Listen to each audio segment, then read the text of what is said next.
to know what was wrong. I had to find out what it was. And The first thing I wanted to have is no toxic cleaning products. Just because you have brain change doesn't mean you can't still do things. You may do it differently. You might need more time. I decided to turn my disability into my ability, and around 7th and 8th grade, I started playing able-bodied sports. If we were knowledgeable, if we were educated, we would have solved science earlier. you battle and you battle for every single inch of help.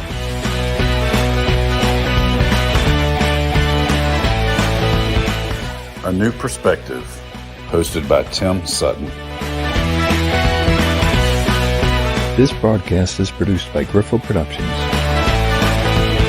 Brought to you by A Better Understanding, giving you a better understanding. Hey everybody, this is Tim Sutton. I'm bringing you a new perspective. been off there for a couple weeks and a lot of things going on, but I was able to get back on here and bring you that new perspective from dealing with what I prefer to call different abilities. Everybody has abilities. It's just sometimes people do things a little differently, and that's kind of the avenue we're going, talking about accommodations as far as disabilities are concerned today. My producer, Anthony of Griffo Productions, actually put me in touch with this young lady, and we had a phone conversation, and really impressed with everything she's doing, and wanted to make sure other people were aware of what she's doing, because it's of major importance. And it's dealing with companies, nonprofits, different organizations, being able to make sure they're making accommodations for individuals with disabilities. Because there's so much to offer. I know where I'm working now, we're developing some training through the whole food service industry for this company, and they're interested in some training, understanding various disabilities, and realizing that the individuals with disabilities are some amazing employees. It's just you need to give them a chance and give them the way to be able to be productive and do the job. So the young lady I met, her name is Julie Harris. She's Julie Harris Consulting, and she is all about disability awareness, inclusion. She's a trainer and a very strong advocate for those with disabilities. And I just want to bring her on to talk about what she does and let you find out more about her. So, Julie, welcome to the show. Hi, thank you for having me. Well, I appreciate you coming on. Told a little bit about you. We talked quite a bit on the phone about a week or so ago about what you do and what your goals are and your consulting business. And I was just fascinated when I went back and researched some of the input and some of the ideas and thoughts that you had. And just if you would just share with everybody, how and why did you get into this type of consulting to begin with? That is a good question, and could be a really long story, so I'll try to keep it succinct as I can. I had a brain injury about 15 years ago now, and so as an adult, had a brain injury, forgot everything, was in the hospital for about 3 months, and had to relearn everything, including social norms. Had to relearn the alphabet. Remembered some things I could read, but I didn't know specific letters. So just, had to work with multiple teams of doctors and therapists, to get back up. And so that was kind of the start of my life as I know it, and the start of my disability journey. It became very evident that the word disability meant lesser than after my brain injury, and I got treated differently, but I didn't know all the stigmas attached to it. So I could feel it, but I didn't, I wasn't really treated a whole lot differently from the most of the people in my life. So my family, happy that I was alive, happy to support me. Doctors, impressed by the progress I had made, so treated me really well. I got all of my needs met immediately when I asked for them because, my life depended on it at that point. And then fast forward to, I wanted to be in the workforce, go to college and be normal, quote unquote normal, and because that's what I saw other people my age doing. And I still didn't really know much about the world yet, still relearning it after the brain injury. But family supported me, and I got into the workforce, lost a few jobs because of my disability, but I didn't know at the time that was discrimination. Right. When I had a seizure on the job, lost the job. Another one, discrimination. But then there was one a few years ago, and this was the big life-changing one, where doing really, really well at my job and excelling was, kind of like the teacher's pet to the manager, the one who she'd come to me for everything. She'd refer other people to me. And then all of a sudden I had a seizure. I missed, not at work, but I missed a meeting because, I had a seizure, couldn't show up to work, and then couldn't call and say that I was going to miss the meeting because I had a seizure, right? And so they knew that I had some disabilities. I had a coworker who knew that I had seizures specifically. She reached out to the boss, said, hey, Julie's not here. I think something might be wrong. Anyway, after that, discrimination happened big time. She made comments. My boss made comments like, well, if I knew that you just might not show up to meetings, I don't know if you're a right fit for this job. I wouldn't have hired you, things like that. And I said, well, what if, somebody else has a last minute thing with their kid, or if they have a last minute sickness, we work around it. And just the treatment went on for months and months. I stayed trying to fight it, thinking that that was the best thing. It completely shattered my self-confidence, mental health.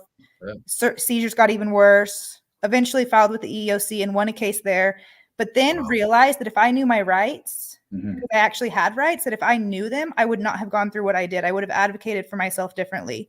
And so that is now why I help educate employees on what their rights are in the workplace so that they don't have to go through that.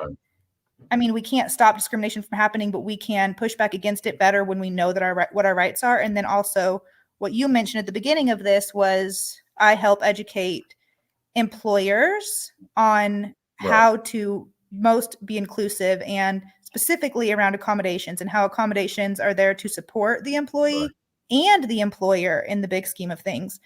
And so that's kind of long story how I got into it. And it's just making a way to give opportunities and to, bring people on. And you call them accommodations, but everybody, looking at everybody needs some form of accommodation. It's just, and you brought up the norm, but what is normal? What is normal? Interesting fact. And I was talking to somebody the other day, and I can't remember if I shared with you. I know you touch on, and we'll speak about it, the invisible disabilities. It's one thing to be able to look at somebody and tell that they have a disability. You didn't even know you had a disability. But the one thing I wanted to ask you about your thoughts on person first language, such as an individual with a disability, as opposed to, they're disabled. Because I think disabled and you talk about less than, it gives the impression that that person's less than, as opposed to an individual with a disability. When I teach, I tell people, okay, if somebody has cancer, you don't walk up and say, oh, they're cancerous. There's so much more to that person than that cancer. And just as a person with disability, that's just one part. There's so much more to that person than that disability. What are your thoughts on that word? I don't know if you want to call it a label, but disabled. Yeah, it's definitely a label. I personally do not think that it's a bad word. I don't think that it's wrong to use. I don't think that disability is wrong to use. I do think that the stigmas around it are what needs to change. And why some people think disabled inherently is a negative word, but it's actually a neutral word that's just describing something. And it doesn't always mean this, but in most words where they're like disassembled, it's something that was taken apart. It was acted upon. And so disabilities it's something being done to disable the person, or something about them is disabling to the person. That's accurate to me. I think that is accurate when we're looking at, the standard body, the standard brain, the standard physique. I don't personally think that it's a bad word. However, when you first were phrasing the question, person first or not, I think that I use both interchangeably whenever I write about it, whenever I speak about it, because there are some people in the disability community who prefer person first language. There are other people who prefer identity first language. So saying I'm autistic or I'm disabled as opposed to I'm a person with autism. I think that in that situation, you refer to the individual and respect their preference, because when it comes down to it, that's what matters the most. I do think that person first is a safer way to go when you're not disabled yourself and you're writing something for the masses. I think person first is typically the safer way to go, unless you're talking about something like specifically autism, where the autistic community has in large part, come to a place where identity first is more prominent in that specific community. Although there are many people who still prefer to refer to themselves and other people to refer to them as a person with autism. So even there, it's not 100%. Yeah, I mean, you're not gonna. So no matter how you phrase it, you're not gonna please everybody, every single person. There's no way. One of the interviews I was reading that you did brought up special needs, and it's interesting because you hear that all the time. And I actually had a gentleman, Dave Whalen, who's with Niagara University up in New York. Actually, he refers to his special needs, and he's got a son. He's got a neurotypical daughter, no disabilities, and I believe he's got a son with cerebral palsy. And his argument was, my son has needs that are specific to him. So that's why he phrases it as a special need. But I know that interview you were talked about maybe food allergies or something like that. So you're saying, okay, well, this person's allergic to peanuts, or they must have a special need because they can't have that, or they've got food allergy. Oh, that's a special need. And if you think about it, if you want to phrase it as special need, every single person on this planet has a special need. But it was interesting how you talked about that special need and I guess what it connotates to you. So can you share some of that? Yes. This is a topic that I love talking about, but also I can take it, a lot of different ways, because it's something that, especially in the United States, is ingrained in schooling and in children and healthcare for children with disabilities. It's called special needs, and special needs support in schools is, support for children in schools is called special needs. And so it's there. And if parents, it's their first experience with disabilities, to them, special needs, even if they're kind of uncomfortable with the word, they're like, oh, well, this is what it is. And some don't think twice about it, because they're thrown into this situation for the first time for many of them. But then that follows them into adulthood. And for me, my perspective is like what you said, what you pointed out, that everybody has unique needs for themselves.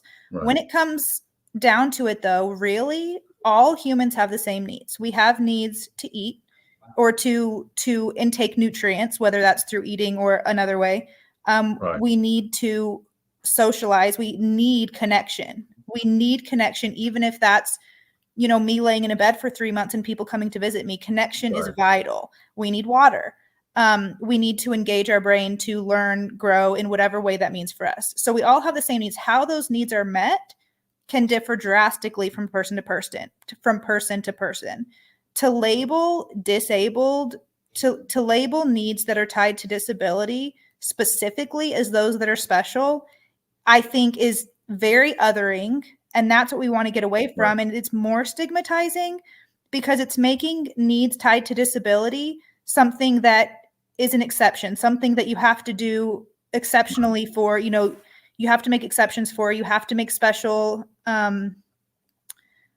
special allowances for, where there are people all the time who, I can't tell you how many CEOs or VPs or, top leaders in the workplace I've worked with, and we have to accommodate their personality. We have to accommodate their speaking style. We have to accommodate their timeliness or lack thereof.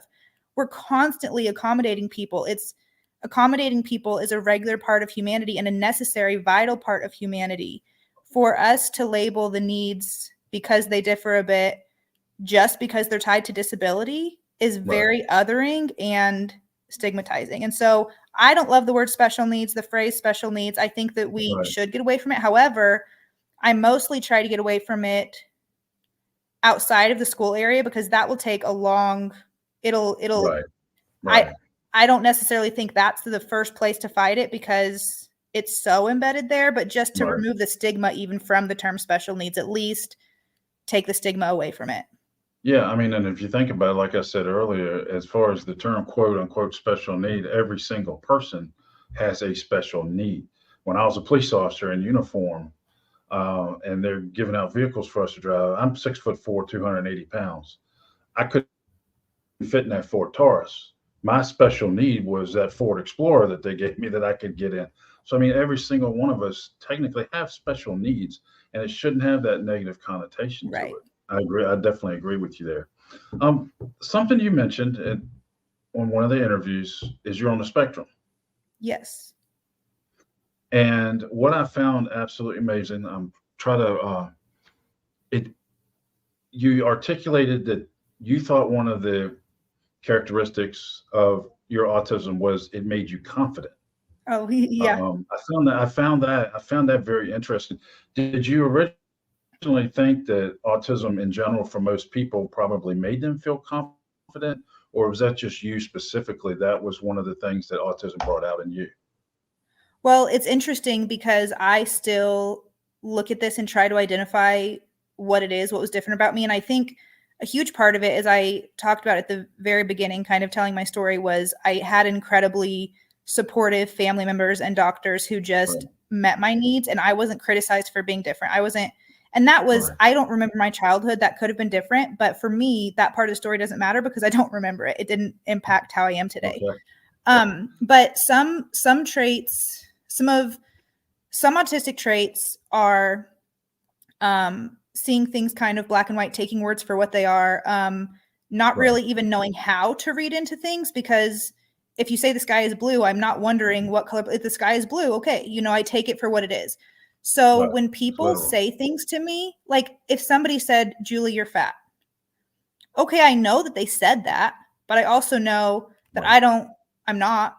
So I will just laugh and say, oh, okay, well, I'm not, and I'd walk on, and it wouldn't even affect me at all, because it's like saying the sky is orange. Well, the sky's blue. I mean, the sky could be orange during a sunset or sunrise, but you get my point, But you're like, no, I know that's not true. So yeah. Exactly. I take it for what it is. Right. That's I wish more people could be like that. And I'm gonna use the word because I don't know off the top of my head how to phrase this, but what I've told many families dealing with, especially family members with autism, and I said, individuals on the spectrum are absorbing so much more that's around them than any neurotypical individuals. They're absorbing things, and neurotypicals, we're walking past things or going by things, and we don't see it. We don't pick up on it. And I said, but those individuals on the spectrum are so in tune to what's going on around them while we're walking past it. And I know you don't like the word, but I've told a lot of parents, I wonder if maybe we neurotypicals are the ones with the special need, and those on the spectrum get it. They are more in tune to everything. Because our country without autism, I think our country would be one of the dumbest countries on this planet. Because every person I've found, whether they're speaking or non-speaking, or how high, where they are on that spectrum, they are so smart. And giving individuals on the spectrum or any disability that opportunity to excel, whether it's a job or in school, I think we've got to do that. And that's why I love what you're doing, because me, I'm a retired police officer. And I've been teaching for about 20 years, autism, intellectual disability, as well as Alzheimer's, dementia. And people look at me going, well, have you got a child with a disability? Well, no, but I feel like God's given me the ability to be able to relay information in a very relevant manner. But you are in the middle of it. You deal with a lot of these things. This is how you've lived your life, because you said once you ended up with the having the surgery and all, and you know, a lot of the memories, everything left. You said that they found out you had some other issues from birth that they had never even picked up on. But I try to, you know, it's not a special need, but individuals with disabilities are so special, and I just wish everybody realized that, and just offer them every opportunity out there, made those accommodations. So yeah, I found it interesting that you said you felt like that's what made you confident, because I have met a lot, and I know if you met one, you met one Yes. individual on the spectrum, but I found so many that are beat down because of the bullying. I mean, how did bullying affect you? Did you ever have to deal with that?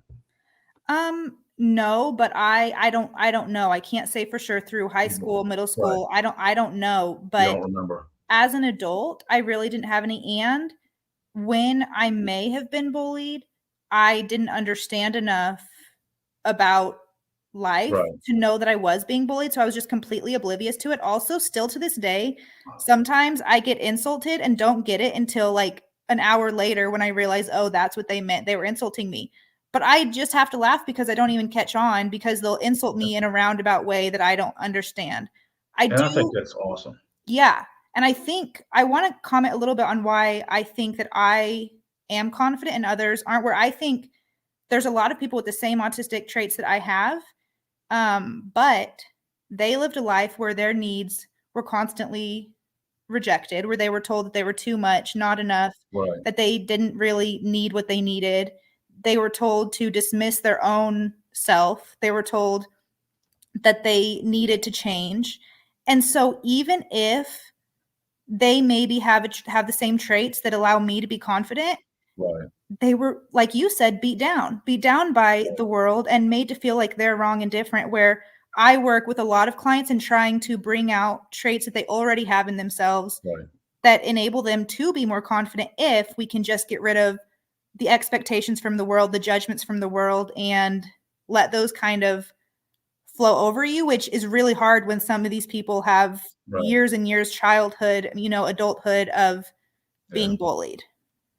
Yeah. Well, I mean, you're blessed in the fact that you know, even if you're being bullied or somebody says something, you don't really take it to heart, because you know it's not true, Right. or you may not understand it. I mean, I honestly think that's a great. I mean, it's hard to get your feelings hurt, I guess, when Yes. you see things or don't see things the way other people do, and I find that very unique. And yeah, I'd say that's what makes you confident. I've just never heard it put that way, and I wish there were more people out there like you who could just let it go, because all of us, we get criticized, and I mean it's just somebody's tone, how they say something, and you end up upset. So, Yeah. well, if anybody wanted to get in touch with you in reference to the consulting, what's the best way for anybody out there who may see this to be able to get in touch with you? Finding me on LinkedIn is the best way. Emailing me, Julie at accessmyability.org, is another good way. That website is not up yet. But whether it's an employee or an employer, reaching out either LinkedIn or that email is the best. Okay. Well, I would encourage people to definitely reach out to you. So, what is, if you want to leave one thing with the audience about disabilities and about what you try to do, advocating, training corporations or just groups, wherever, what is one big takeaway you want people to know about individuals with disabilities? We're human. And if the biggest thing is, if a disability is apparent, don't make them prove their value and worth. And if a disability is non-apparent, don't make them prove and justify their need. Absolutely. And another one of your stories was going to a concert with your mom, and you went down and sat. Tell everybody real quick about that. You went to the handicapped seating, and I think you had your dog. You said the dog was too big to wear one of the support. It was hot. Yeah, It was hot outside. Yeah. And so sometimes when it's hot, it's uncomfortable. I just don't make him have another thing, and it's Right. not required. So, and for me, since I don't look disabled, I find that him wearing it actually brings more negative attention for me specifically than when he doesn't wear it. So I went. It was outdoor seating, and I was really excited to be going to this concert for the first time in years because it was outdoor. I felt like I'd be able to handle it. My mom agreed to go with me, and we drove like 4 hours from my parents' house to this concert, and I went trying to find seating before the concert, because it's outdoor, just open seating. So I went to trying to find the best seating for me. And if I could potentially have seizures, I need to escape easily. I need to be able to get out easily. I need to be somewhere where if I do have a seizure or pass out, I'm not going to hit my head in a way that will hurt. So I'm looking for a place where I can be safe. And then I see ADA seating there, and I'm like, oh, this is exciting. Perfect. I can sit in these chairs, be safe. It's easy to exit. It was perfect. I got so happy that they had ADA seating there. I sat down. Me and my dog were waiting. My mom's in the hotel still. She's resting before the show. And a guy comes up to me and says that I can't sit there. And I say, oh, I'm disabled. And he said, no, this is, no, you can't sit here. And I said, well, it's ADA seating, right? And he said, well, yeah, but it's just for people who really need it. And I was like, well, I do really need it. And so he goes on, and it eventually gets to the point where he says, well, this is just for for deaf people. And we're going to have translators here. And so, and not translators, I'm sorry, interpreters. We're going to have interpreters here. And so it's just for deaf people. And I said, okay, I'll make sure that they have the best seats, to see but I still need this as well. This is, it looks like it's ADA seating, not just deaf seating. And he said, no. So anyway, it became this big thing. It got to the point where I was so overwhelmed with it that I just walked away, was bawling like a grown adult, pretty confident, just so sick of needing to prove my need because I don't look disabled. And he's treating me like I'm lying. He's treating me like I'm just trying to get a good seat because everyone else is sitting in the grass. I'm sitting at a table with chairs, and there's a lot of tables with chairs. The ADA seating, it wasn't even a super small thing. There was plenty of seats, it seemed. Anyway, go back to my mom, and she's like, I'm like, let's just drive home. We're done. And she's, no, Julie, you really wanted this. And she's not a fighter. So for her, this is really out of character. But she went back, and I was like, Mom, I'm not going, I'm not going to go, and I'm not going to sit there, because I knew to sit there, I would have to fight. And sometimes I fight, but sometimes I just don't want to have to prove that I'm disabled to make somebody treat me well. So anyway, my mom, she tells the story, and she's like, she had a brain injury. She told, I don't even know. And she knew that I'd kind of be uncomfortable with that stuff, but she was doing what she could. She was educating them. What?